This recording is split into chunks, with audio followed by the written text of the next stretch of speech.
All right. Well, good morning, everyone. Unless you're in Ottawa, then good afternoon to you. So welcome to our Thursday Cando Links to Learning. We got two wonderful guest speakers from ICE.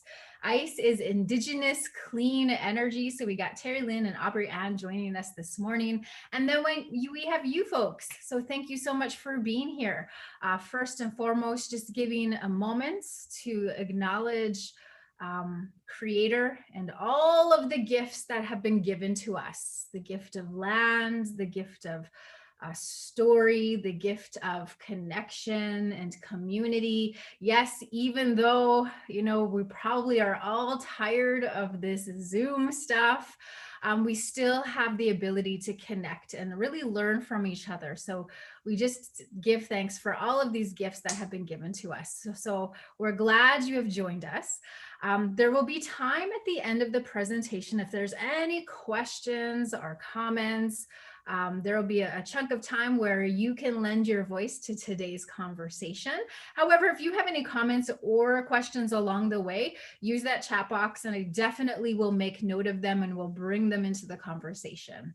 So glad you're here. So today you're going to walk away with a couple of things. First of all, you're going to have a better understanding of Indigenous clean energy and what this social enterprise, which is based out of Ottawa, what this amazing organization does and what is the important work that they do. You'll also hear some successful Indigenous clean energy projects that are happening across Turtle Island. You'll also hear about how you can get involved and opportunities in the transformation to a clean energy future. And I think that that's really important. I think knowledge and having an understanding is really, really vital. And I also think pair that with action. Like, what can we do? What is the purpose? What is our role in making our world a better place? And, as Indigenous peoples, I really believe that we are stewards of this land. We want to take care of what has been given to us and make sure that, 7 generations will have equal, if not better, opportunity than what we experience here. So really good presentation, really looking forward to it. So I'm going to quickly introduce our guest speakers.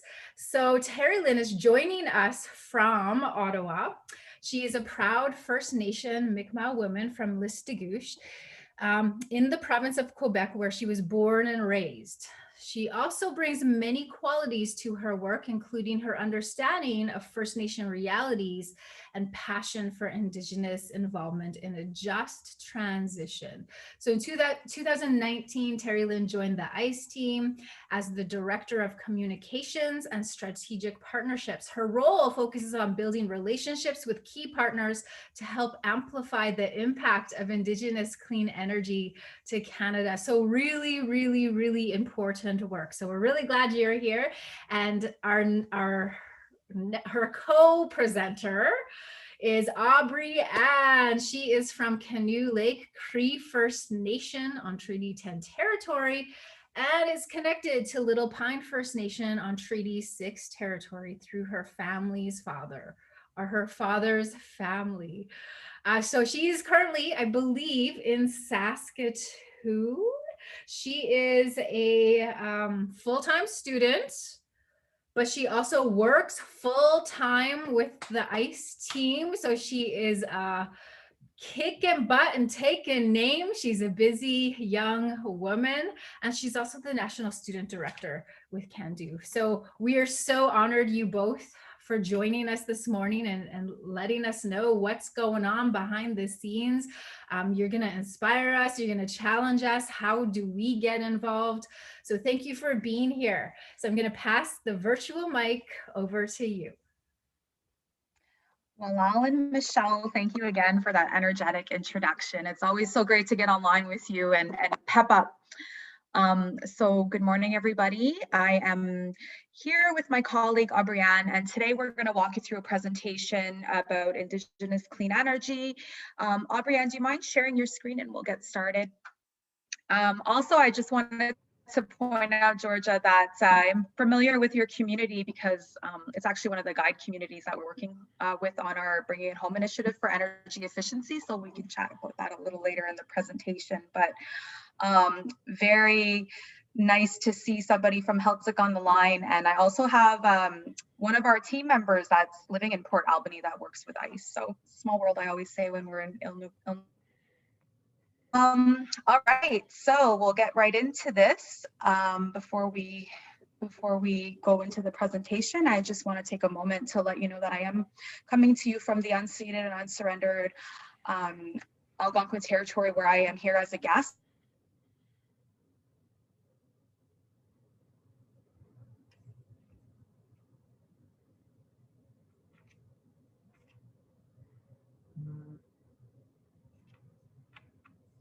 Terry, you may have cut out. I don't know if that's the same for anybody else.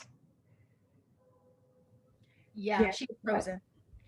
Okay, well, I can proceed until she comes back into range. But yeah, hi everybody. Terry's coming to you from Ottawa and I'm coming to you from Saskatoon, just outside of Saskatoon actually, so Treaty 6 territory and homeland of the Métis. Very happy to be here. But with that being said, maybe we'll just hop right into the presentation. So as you can see here are some lovely photos that I think really depict a lot about what we do at ICE. And you can see a lot of our catalysts, which I'll go into the catalyst program pretty soon here. Just in the corner, all those smiling faces, those are huge change makers in our communities towards a clean energy future. And so if you look here, you can kind of see the broad scope of everything that we do with our ICE programming. And at ICE, everything that we do is grounded on our Indigenous culture. And that's because we know that just because we're working in business or in different areas, it does not mean that we have to compromise our values, our traditions, or our ways of knowing. In the business world, either we can really fully encompass that into everything that we do. And that's what we do at Indigenous Clean Energy. And so that's the nice thing you'll see here about our ICE programming is we really focus on building capacity, fostering cooperation, facilitating collaboration, and ingraining culture. And so you'll kind of see at the center of everything is, of course, our ICE community. And with them, we're able to accomplish all that we do as the Indigenous Clean Energy social enterprise. And then just on that third outer circle, you'll see exactly what our 5 main programs are. But recently added to the list is actually Generation Power, which I'll touch on, but it's not overly included in the presentation just because it's a very new program for Indigenous Clean Energy. So moving forward, a bit about who we are and what we do. And so Indigenous Clean Energy is a nonprofit social enterprise that is independent, Indigenous governed, nonprofit organization. The nice thing about ICE is, as you heard, Terry's in Ontario and I'm in Saskatchewan.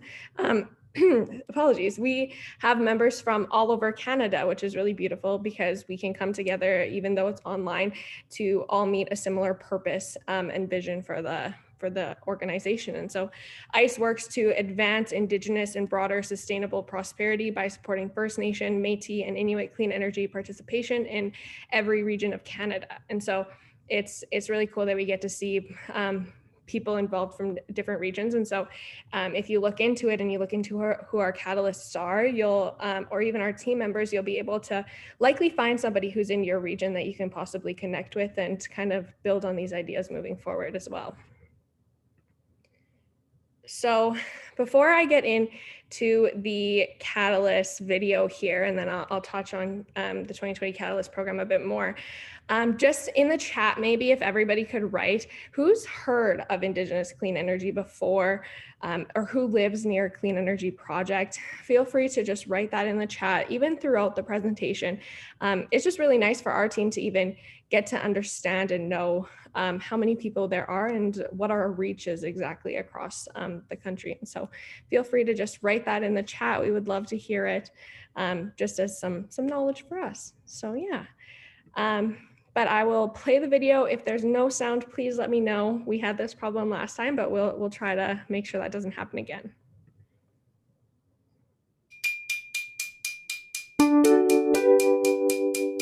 I was fortunate to be a part of the 2020 Catalyst program, and for me that program really opened doors. Because when I was hired on, the only thing that I knew in this world about clean energy is what I saw on TV or on Facebook. But I didn't know other people were doing the things that I was looking at. I didn't know about any of this stuff until I went to the Catalyst program. When I got hired on, that's what I was thinking, okay, well, how am I gonna do it? Everything's new. So the 2020 Catalyst program is an incredibly powerful program. It has produced successes all over the country. They are leaders in their community about affecting change, working to clean energy, combating climate change. When I got into that clean energy project, I was nervous, but once I started meeting these people from across Canada, First Nation, Inuit, Métis, I got excited. Now I'm not alone. We know many of you have traveled here from a long way. Altogether, it's just an amazing program to help build relationships, connections, both to share what we've learned and learn from other people along the way. 60 of us with the mentors were working together and learning and sharing. Help First Nation communities come together so that we can learn from each other. Help on the project management side, on understanding about what clean energy is, how to go about producing it, and bringing people outside of their communities to other communities where they can see that, holy smokes, they can do it, we can do it. The ICE network is a benefit of the Catalyst program. We're limited with our resources in our isolated communities, and so when you pool it together, that's where the value comes from. Because you have kind of people in each community that are wanting the same thing for their own communities. It seems like there's like 5 different questions that pop up every day where you don't even really know how you would go about answering those questions, and then the ICE network's there almost like a big brother. There's an opportunity for clean energy to come in and help our people to be self-sufficient. When I hit that ground with the rest of the 20 Catalysts, I felt part of a bigger picture. Once I got through the 3 weeks, it was intense, it was a lot. It was early morning, late evening, learning about wind, solar, geothermal, energy efficiency. What's really, truly enjoyable is to see these young people who really want to affect change, are working hard for their communities to accomplish the change that needs to happen in their community on climate change. Great. So this is going to be connected to the solar panels? Yeah, in Gull Bay First Nation, we're implementing a solar battery energy storage microgrid integrated with the diesel Hydro One remote microgrid to offset about 25%, 120,000 liters of diesel fuel a year. Pretty awesome milestone today. Milestone, yeah. First solar panel ever in the community. Indigenous communities are leading the way to implement renewable energy projects across Canada, and it's programs like the 2020 Catalyst that help us towards a post-carbon future. We find that there's a lot of wastage in just development, and so we're just trying to repurpose that wood that is otherwise just pushed up and burned, and it's heating homes and buildings, and it's no longer just going up in the air, putting that energy to work. In Gaspésie, territory of Quebec, it's quite windy here. We are the Saudi Arabia of wind in Canada. So the project's been in effect since December 1st, 2016. That was the official date that the switch was turned on and we started creating electricity. If you think about 2,000 megawatts in wind energy in the Gaspésie, that's a significant amount of money. I was drawn to the Catalyst program because I firmly believe that clean energy is going to restore our local self-reliance. Our energy independence is a platform upon which we can build food sovereignty and economic development. The Catalyst program was so world-changing. I felt charged at the end of it. I felt like I had the fair share of information, but as well as groundwork. Now let's go see how to implement this into our communities. And in this program, I'm not learning from mainstream society, so to say, but First Nation mainstream society, Indigenous mainstream society. So what's happening on the grounds in other communities that are relevant to my community. This is the E-House. It's arrived. What a beauty. I would say to anyone interested in coming to this program that you will not lose out. You're going to gain something. You're going to gain more than you ever thought you'd gain, both in relationships and knowledge. My favorite thing about being up here is the view. It's amazing. Like you can see so far.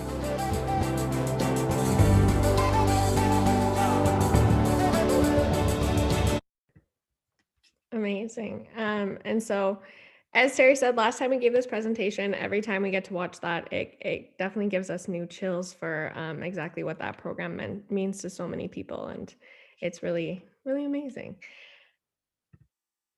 So as you can see, as you may have noticed, the Catalyst program is a family above everything. They connect all the time. They're always helping one another and they're always talking more. And so as you can see here, this family is always growing and it's getting larger across Canada with participation from every province and territory now, which is very exciting for both our team and the people involved so that, we have connections in every part of this land.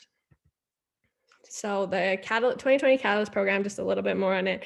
It's an award-winning national Indigenous capacity building program that provides catalysts or the participants that you saw speaking with practical and applied learning about renewable energy projects, energy planning, energy efficiency and conservation, and advanced energy systems. So we pair them with mentors. We take them across the country into different areas to learn. And that's really what it's based on, is learning from one another. And I think that that's really beautiful that our Indigenous communities are willing to bring others in so that they can do the same within their own. Next, you'll see here on the side is actually our ICE network. And so when you think about our ICE network, what we like to say a lot is if you think about Facebook and then Facebook with a twist and everything's about clean energy. And that's exactly what our ICE network does. And so it's a free online platform which brings together the community of individuals with shared interest in Indigenous clean energy communities.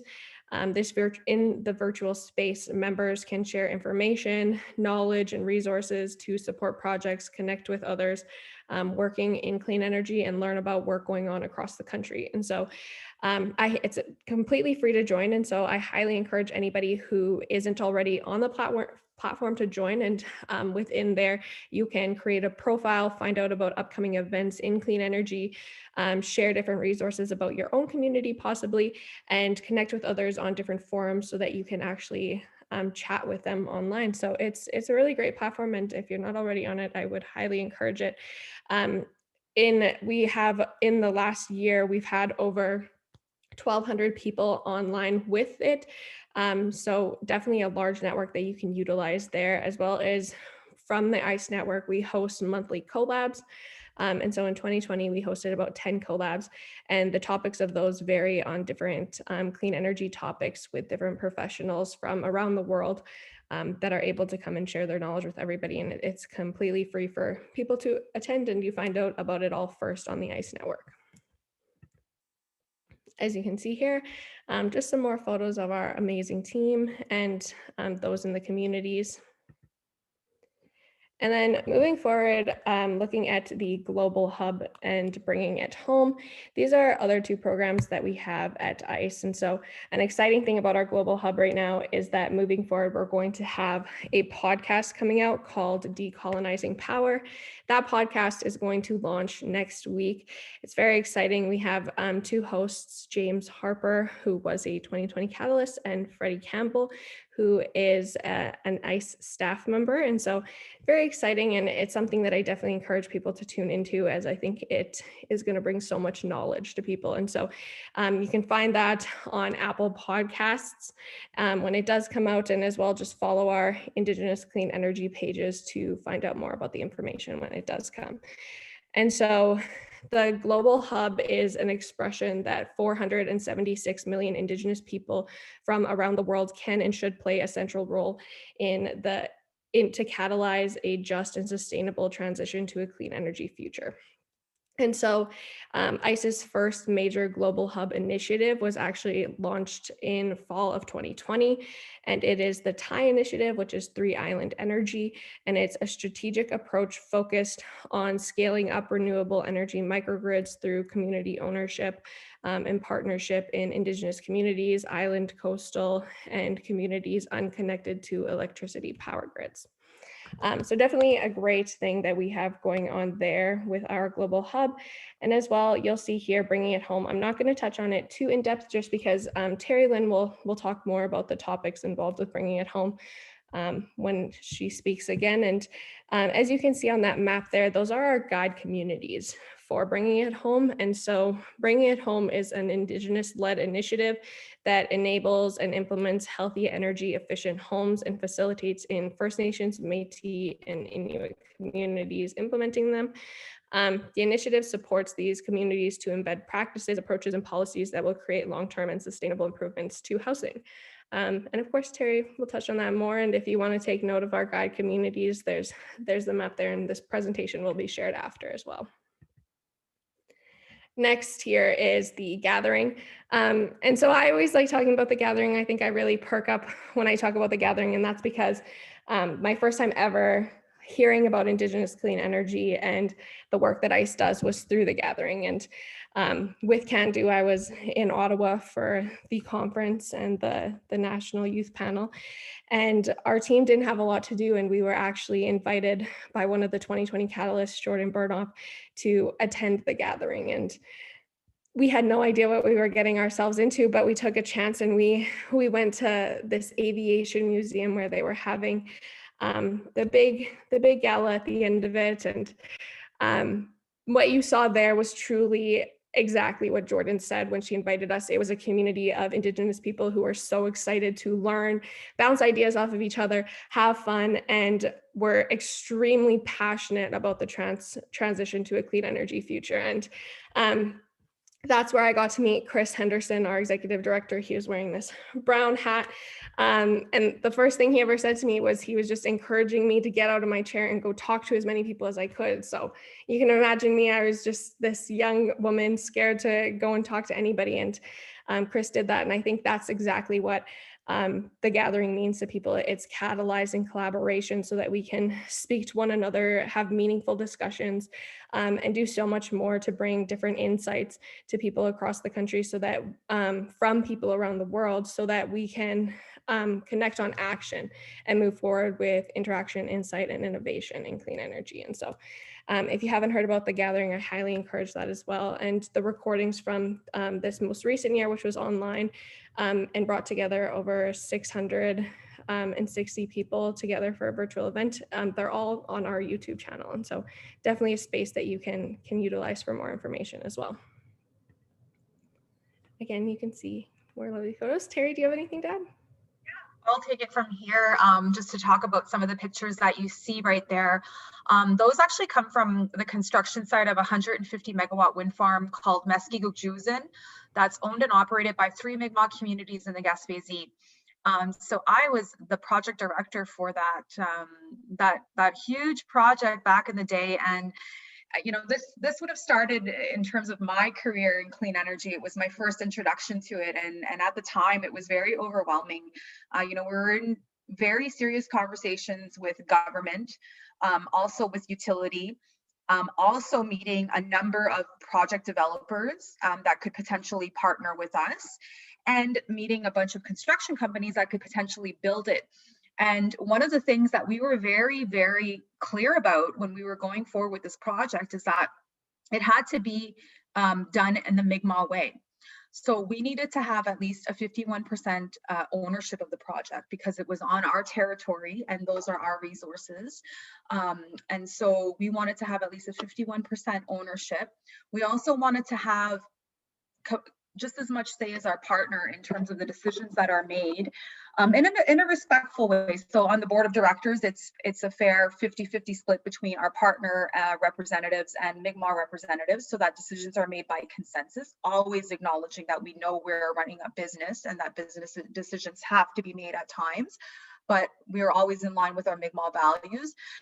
And one of the biggest challenges that I had as a project director was to make sure that we had at least 100 Mi'kmaq people working on this project And in order to do that, they had to be trained. Many of our people didn't have the experience to go out and build these projects, but we did have a lot of workers in the community that were iron workers and carpenters, and we have entrepreneurs that were able to provide equipment. So we really wanted to mobilize on that. So it took a lot of time. If I think about the timeline for that project, I started on it in 2019, it went into commission 2016. So these projects take time, take a lot of work. But at the end, it's so worth it. So with all the work that we did, we were able to put 116 Mi'kmaq into training, into certification, and they were working on that project. And also what this means for the 3 communities in the Gaspé Z is that they're going to have $222 million of own source revenue that's going to come back to them. It's not going to developers in, Michigan or outside of our territory. It's coming back to the people who are living on those lands. And if you talk to our partner, Interjax, who is a big developer, they'll tell you that by having the Mi'kmaq as their partner, that they had one of the best projects that they've ever built, because the partner was active and at the table and making sure that they were leading in these projects. And sometimes that gets forgotten, and that is sort of what inspired me to make this move, because when I saw the potential that exists for communities, for community members, and for the long term, in terms of the revenue that come from these good projects that are done in a good way, that are environmentally safe, that are taking care of our medicinal plants and our animals that are in that territory, and making sure that we're keeping their migration paths and putting things that we need in place. It can be done in a safe way, and we need to start benefiting from this development that's taking place. So I'm very proud of it, and that's what motivated me to continue my career in clean energy and to come to ICE and do the work that I do, because I want to share that with other communities who are interested in this. So if we go to the next slide, we really want to talk about building on strength. So Indigenous people in Canada are the second largest owner of clean energy assets, aside from utility and I think it's provinces, or it's government and utility, yes, sorry. So we are already very strong in this. We're leading the way, but we don't realize it. I don't think that we talk about it enough, or we even see that we're doing it. So if we go to the next slide, we'll talk about some of what's already going on out there in terms of projects. So right now, across Canada, there's 197 medium to large scale renewable energy projects that have, an upwards trend of 45% ownership of Indigenous communities. And there's almost, somewhere around almost 2,000 small renewable energy projects that are taking place, 127 energy efficiency, so including the great work that's being done in Heltzlik. And there's also transmission projects that are happening. So those are the type of assets that we own, and what this means for our Indigenous economy and our contracting is over $1.4 billion of potential income coming in, $295 million of return own source revenue, so that we can fund our programs and services that are so important to our community members that we don't get funded for properly, and also giving us that we're exercising our inherent right to govern on our territory, which is also so important for us. So when we think about, clean energy, a lot of times we think about the projects like wind, solar, biomass, and whatnot. But there's a whole spectrum of clean energy opportunities that exist. And it's outside of that. So when we think about clean energy, when we're talking about energy efficiency in housing, if we go to the next slide, this is one of the biggest drivers and opportunities that we have ahead of us moving forward. Healthy energy living. So what that means is retrofitting our existing homes, building homes in a way that they're built right, they're airtight, they're ventilated properly. So this is reducing mold, mildew, impact that are having negative impacts on health. And I'm sure, Georgia, that you can relate. Even the furnaces, in terms of like burning diesel fuel in our homes and replacing that with safer energy sources for heat. And then just replacing all, whatever we're doing in terms of making our windows airtight, or our doors, all those things that end up at the end of the day costing our community members more money to heat their homes, and also it's negatively impacting their lives, their health, their, you're not living in a safe, comfortable home, and that has a lot of impacts. So there's an opportunity there. And also in our communities, there's a lot of employment around building houses, and so there's a lot of jobs. It'll actually provide more affordable homes and safer homes, and it will help address the housing crisis that exists, is very real in our communities. And I'm sure we felt so much more during this pandemic for families that have multi-generational homes, and were forced to stay inside during this period of COVID. So yeah, we want to make sure that the housing situation is looked at. And this conversation came naturally when we're with the 2020 Catalyst over the last 2 or 3 years, the first 2 or 3 years, when we're talking about clean energy, it comes down to our homes. Well, what can we do about our houses? How, because this is what we're living in and what we're seeing every day. So if you go to the next slide, just to give you an idea in terms of how much work and how much money it's going to take to do the work to address the housing, the energy efficiency in housing and Indigenous homes. For the retrofits works that would need to get done, we're looking at $282 million for the major retrofits. So this is in buildings and infrastructures in our schools, our health centers, our community buildings, and then also in the new builds. We're together. We've been lobbying the federal government to put, $5.4 billion worth of investment to address this and to provide opportunities. Another emerging opportunity is the trend towards electric vehicles and how the government is making commitments to transition into this clean transportation. There's an opportunity for Indigenous communities to get involved in setting up that infrastructure to be able to run this. I don't think that there's a part of Turtle Island that isn't owned by Indigenous communities, and there's a real opportunity. And one of the great things that we could see, which I think would be totally cool, and I would be super excited to get on that trip, is to have an electric highway that's stopping in all Indigenous communities across the country, where you could charge your EV, visit the local communities, feed into the economy, and keep on going. I think it's a win-win. I'm super excited. Like I was saying the other day, I've been holding off on getting a new vehicle, because of COVID and the prices, but I really do want to get an EV as my next car, and to see where that's going. I know even in Ottawa, the charging stations are not very visible, but I did see some new ones going up the other day. So there's opportunity there for us, and we want to make sure that we're exploring that more. And when we talk about, if we go to the next slide, the targeted renewables and what needs to be done to help us get to this net zero, we have to reduce our diesel consumption. The communities that don't have access to roads and to the proper infrastructure that are relying on diesel, those transitions need to be made. Also replacing the coal. There's opportunities in hydro and behind the meter. So we really want to make sure that when communities are thinking about clean energy, that they understand the spectrum and all of the opportunities that can exist.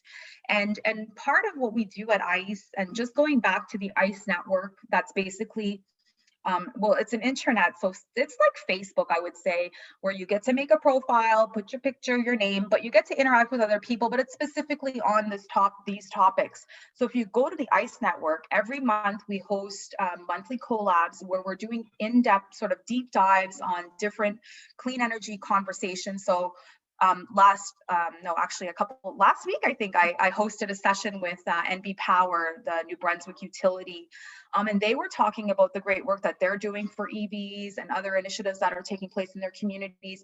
At one point, we had a session specifically on hydrogen. We also had one specifically on biomass. There's also one on energy efficiency. So any topic that you're interested in learning about, if you go to the ICE network and go to the collabs, you're able to go in and watch the webinar or read the information, type in a word on the search bar, and it'll really give you all of the resources that you need to be able to start getting into this space and feeling comfortable.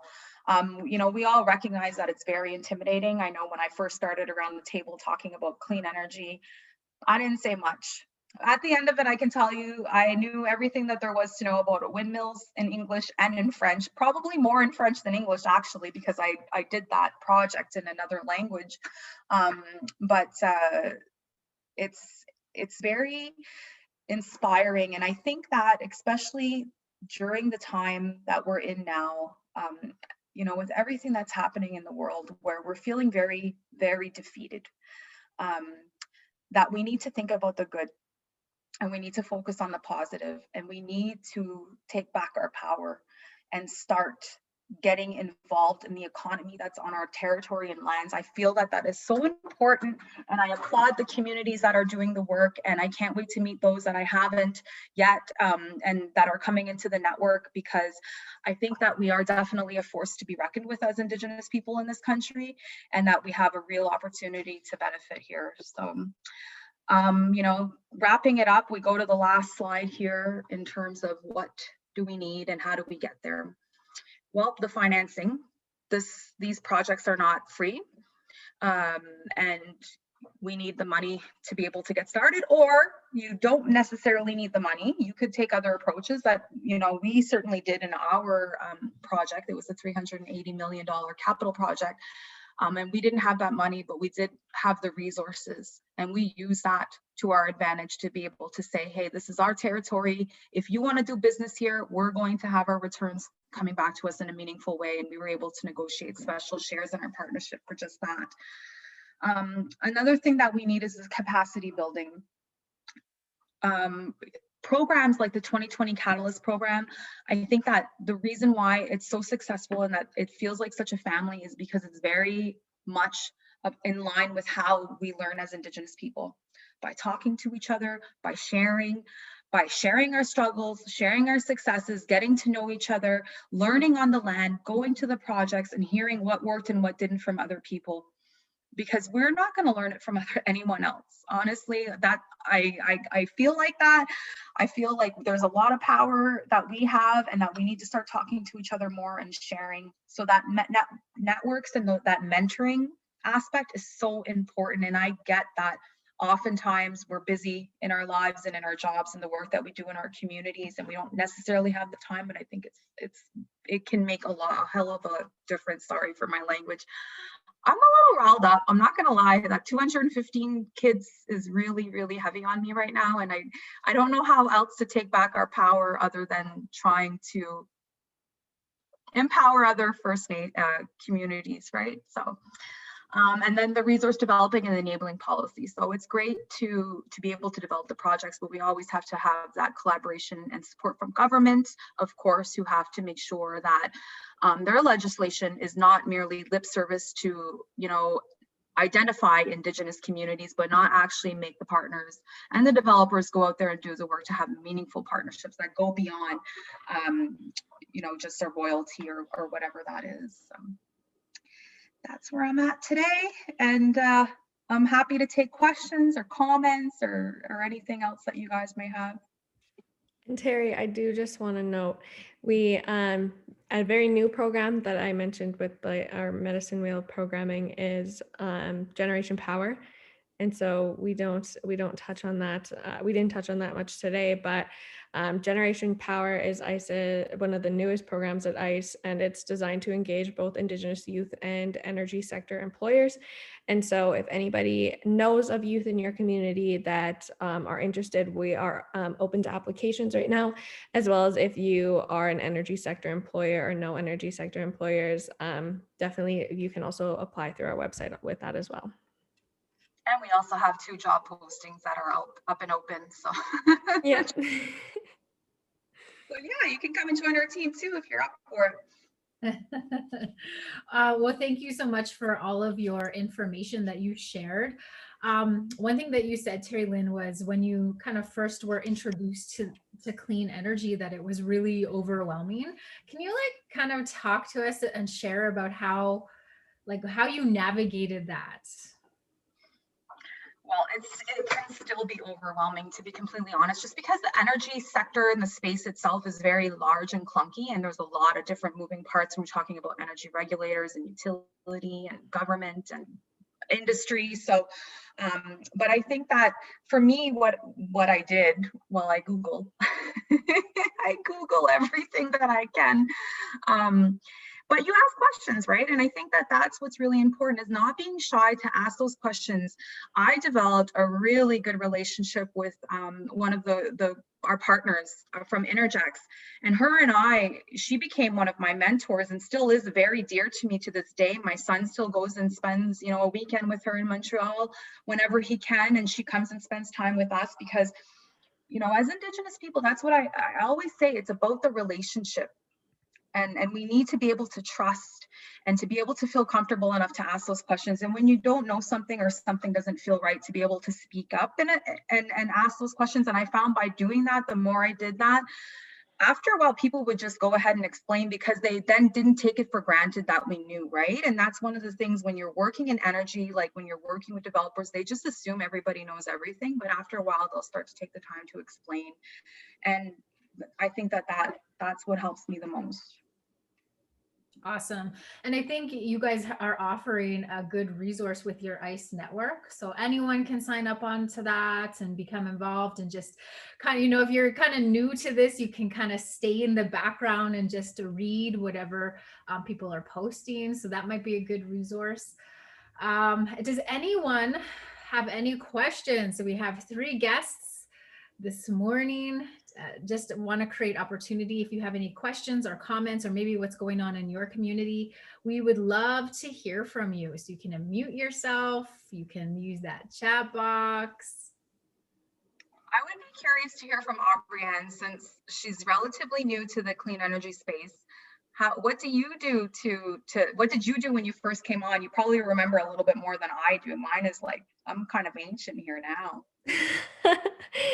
I'm very new to it. Like, I've only been working for ICE for just over a year now. And so I think for me, when we first got hired on, we got Chris Henderson, our executive director. He wrote a book, and it's called Aboriginal Power. And so one of the first steps that I made in trying to learn about it was definitely reading through that book throughout my time in the summer, but also every time a webinar was sent over our way about clean energy, or anytime one of our catalysts was doing something, I would make sure I would register as soon as I could and try to learn a bit. And by no means am I anywhere close to being as pro as some of our coordinating team is. I think I'm definitely on the right track. And the beautiful thing about working at ICE too is that our team, whenever you have a question, no matter how busy we are as a smaller nonprofit, they're always willing to answer your questions. And so I would shoot a message to Terri, and I'd be like, what does this mean? I just got an email that said it. And they'll get back to you so fast. And so really just utilizing, there's actually so many free resources out there for learning about clean energy, and like reading through our accelerating transition report, which I put in the chat, and our energy foundations report, like those actually come with a lot more knowledge than you would think, and they don't take long to read through. And so definitely just reading and utilizing as much as I can, but I'm still at the beginning of a long journey, I think, to learning about it. Thanks, Aubrianne.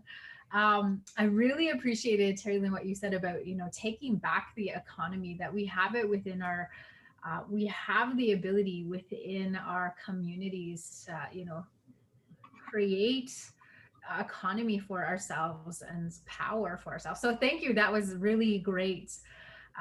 A great reminder. Sometimes we need that reminder, especially when we're wading through this grief and this loss. We need to be reminded, that we have these capacities and these abilities, and we have the resources to you know, look after our community in such ways. Okay, so Paula has a couple of questions. Paula, the floor is yours. Hi, I was just wondering, where in Mi'kma'ki are all the projects going on?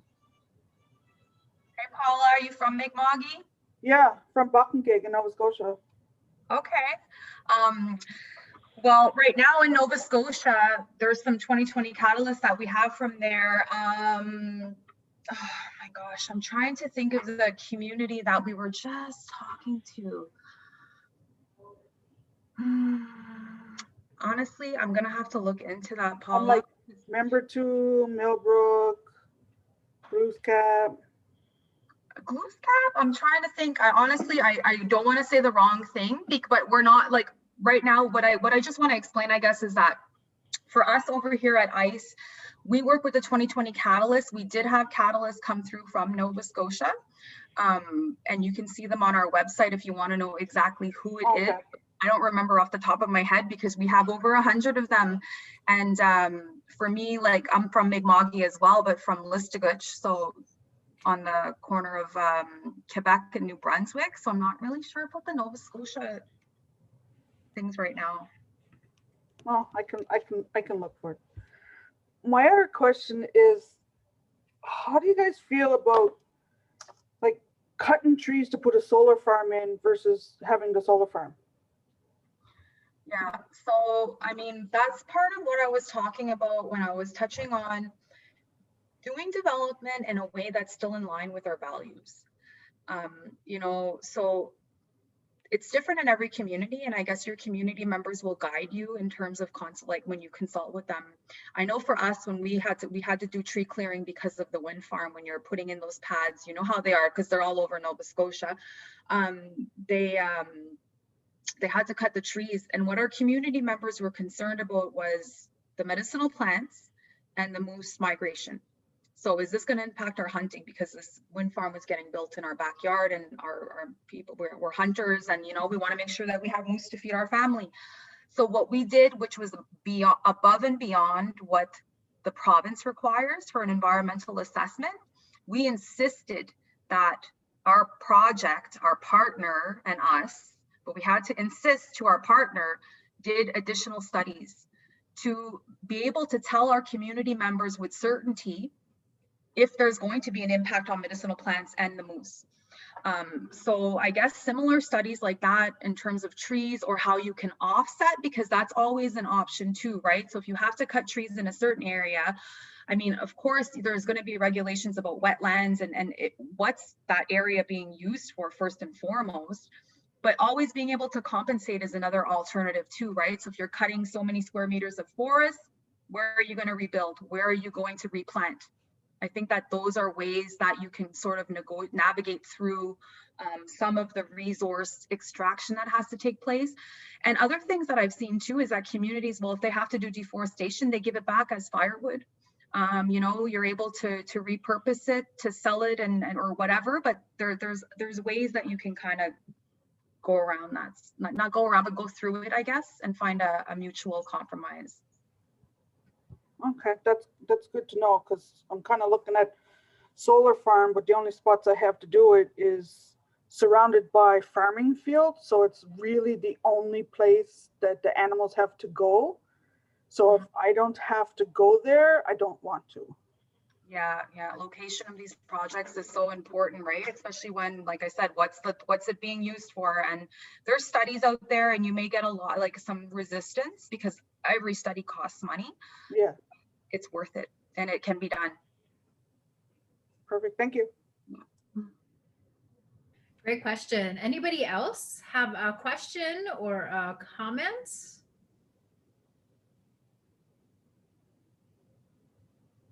I did like what the gentleman in your video said, who is a part of the Catalyst program, saying how, you know, he felt good because he felt like he was part of the bigger picture. And I think that's what we're talking about here, right? This is a part of the bigger picture of like taking care of our communities, our land, our resources in a really good way. Also creating opportunity, economic development. So you covered a lot of ground this morning. I thank you so much for lending your time to present about what this Indigenous Clean Energy is all about. And again, I'm like you, Terri Lynn, I'm all about the Google. I'm all about, you know, researching things, you know, I say mush 'em, grandfather Google. So, you know, we have a lot of information, you know, at our fingertips, but I also think it's about building those relationships as well, and making those connections and having those conversations with people. So that's what this is all about too, with Cando. Georgia, I don't know if you have a question or a comment? Like a comment. Okay. I was just going to mention that kind of clean energy kind of gets mixed up with a lot of what our nation is doing. Because we're also, I don't like to say reconciliation with Canada, but we call it Hagsistu in our language, which means to make things right, or to turn around things and make it right again. And basically just what it is the money that we usually get from Canada, we have more control of what gets done with it. So to benefit more of the local economy. So there's so many projects that are going that I feel like clean energy is kind of getting mixed in with the other things that are going on. The community, I'm finding, is struggling to keep up with how progressive things are. So in a community sense, but even though Leona is my auntie and she was part of the catalysts in the first group, it was very wonderful to hear her personal experience. But in the hindsight, I'm not super involved with her projects. So just some of the things that we're seeing is some of the work with the relationship with BC Hydro, because we're in the province of BC. There's like a lot of clean energy kits that were installed in the homes here. And there was plenty of heat pumps. So just kind of from the video, like how diesel and fuel and gas are quite limited in our nation because just how remote we are. So the supplies often come limited anyhow. So these heat pumps, although people are experiencing a little bit higher than normal BC Hydro bills, I think we're in the right direction. We kind of just were one foot in front of the other, I think. There's been numerous talks because, Ocean falls within our territory. So I think there was lots of conversation about, a land back movement. We already started with the resort Shearwater. So I think the next conversation was Ocean Falls. And that's where a lot of our existing hydro comes from. So I think that's probably the next step. And once that happens, I think that the heat pumps that have been installed in almost, I think, 70% of the homes here will start reaping the benefits and hopefully, less in costs for running those heat pumps. But that was just the kind of little touch I wanted to add. And super grateful for the opportunities from Cando, and the learning experiences certainly helped me with my transition. So thank you to yourself and the presenters today. Thank you, Georgia.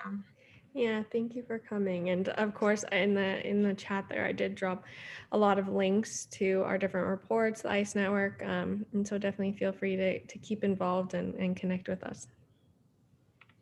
Awesome.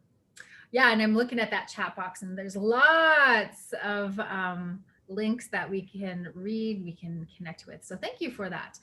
So thank you, everybody. Our time is up. We have to carry on with our day wherever you are. I really encourage you to take a moment to go. I'm thinking about just laying on some green grass and finding that beautiful connection to Mother Earth. So make that connection to the land. Take care of your spirit, yourself, be well, but also do your thing. Do what Creator has called you to do. And that's what these ladies were sharing, what they're passionate about, what they believe in. So thank you for sharing your passion, your energy, your good words and knowledge today, ladies. So be well, everybody. Have a good rest of your Thursday. Peace.